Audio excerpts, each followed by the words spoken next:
Ayan daw. Ito tayo ng adobo po. Hindi natin yung tamang procedure. Hindi na po ha. Nag-brown brown na po siya. Kaya maganda yung adobo niya.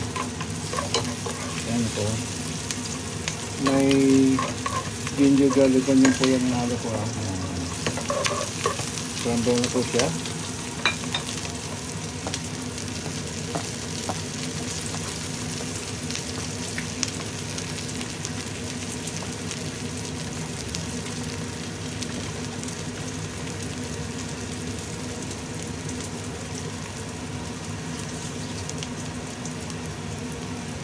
Ano pa? Lagyan na po natin yung meat natin. Yan po. Balikan po to. Ang parang sana 2 kilos ito 2 kilos. Ayan. Kaya tayo ng dry adobo na masarap. Ubusin natin yung pinakasabaw niya. Ang cut niya po, ang cut ko parang pang fried chicken to isyan. Para malalaki siya. Kasi yung pagbago gusto ko yung malalaki. Dito ba? Pagka nakagalaw ka, katalo na yan. Ang bago ka. Bali, ang ginawa ko po ito, ninanunod ko ng black pepper salt, dark soy sauce, yun, saka vinegar po. At saka sugar po. Brown sugar meron kayo. Kung wala, di okay lang, white na lang. Okay lang din. Ganyan po. Kompo to. 30 to 45 minutes. Good na to. Ready to eat na po. Pakita ko sa inyo mamaya po. Okay na. Pagka nag-dry na. Pagluto na. After an hour. So ulit yun an hour.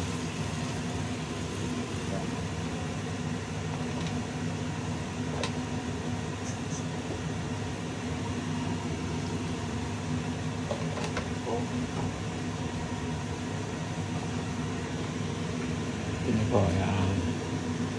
Naka-pulse ko na tayo. Nakatudo yung kalan po natin ha. Ayan, kita niyo po.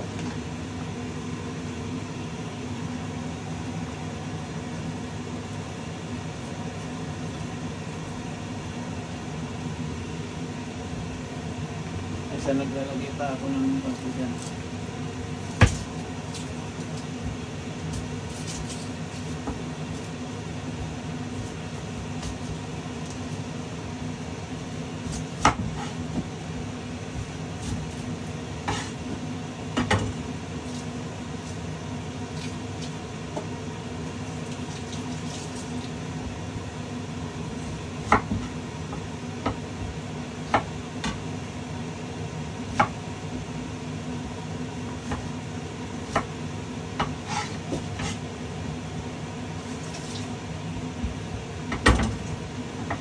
Nagdala ko lang sibuyas po. Hanggang mamaya. Ito po yan. Pag umalusal dito ng sibuyas. Ayaw sa matulog-tulog ko yung sibuyas. Kaya sarap po siya.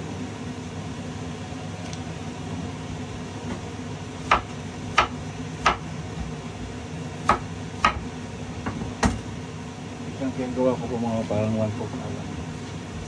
Pero yung kanya mga po yan. Maluto.